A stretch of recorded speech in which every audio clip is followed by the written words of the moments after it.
Bismillahirrahmanirrahim.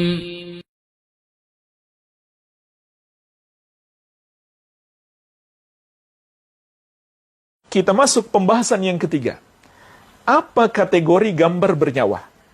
Kapan sebuah gambar itu dihukumi sebagai gambar bernyawa yang diharamkan dalam syariat? Maka para ulama menyebutkan kategorinya ada dua. Pertama, gambar bernyawa. Apa yang dimaksud gambar bernyawa? Manusia dan hewan yang memiliki ruh. Disebutkan dalam fatwa Lajnah Daimah, inna suwara jami'il ahya min adamiyyin aw hayawanin muharramatun. Sesungguhnya gambar-gambar semua yang memiliki ruh, apakah itu manusia atau hewan, hukumnya adalah haram.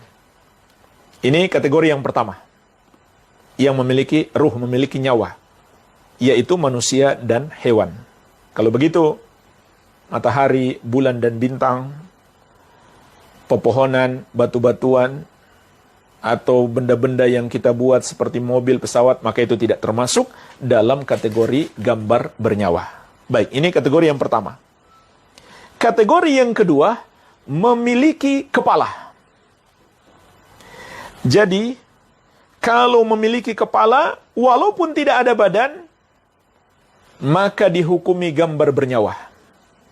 Ada badannya, tidak ada kepalanya, maka tidak dihukumi gambar bernyawa. Maka dari sini kita pun tahu, emotikon yang berbentuk kepala, itu termasuk gambar bernyawa.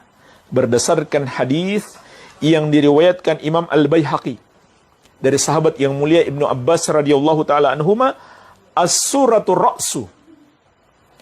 Gambar itu adalah kepala. Maksudnya dihukumi gambar bernyawa karena ada kepalanya. Dan ada hadis yang lebih sahih dari ini, yaitu kisah malaikat Jibril tadi, yang memerintahkan Rasulullah SAW untuk menghilangkan kepalanya. Memerintahkan Nabi SAW untuk menghilangkan kepalanya, hadis nomor 9 tadi, yang diriwayatkan Imam Muslim. Maka, ini kategori yang kedua, memiliki kepala. Pertanyaannya jemaah sekalian, bagaimana kalau kita hilangkan matanya saja? Atau dengan hidungnya, atau dengan mulutnya. Tapi masih ada kepalanya, masih ada wajahnya. Atau kita kasih pemutus di lehernya misalkan.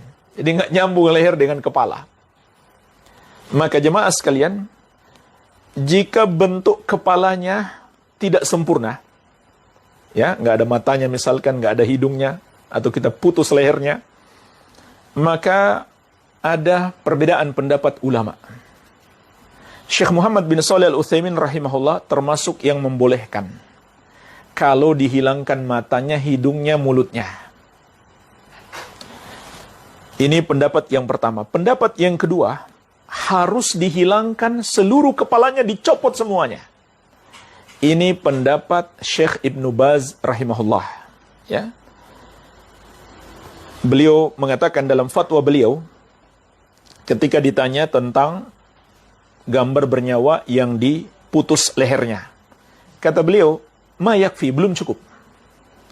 Labudda min izalatir ra'si, harus dihilangkan kepalanya.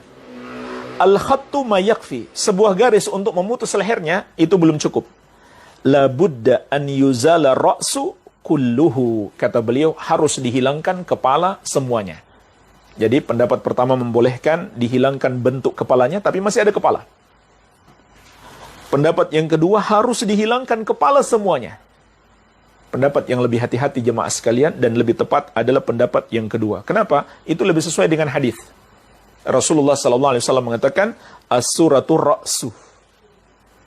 Hakikat gambar adalah kepalanya. Dan juga malaikat Jibril alaihissalam ketika memerintahkan Nabi SAW untuk merusak gambar itu, yang beliau perintahkan adalah dicopot semua kepalanya. Baik.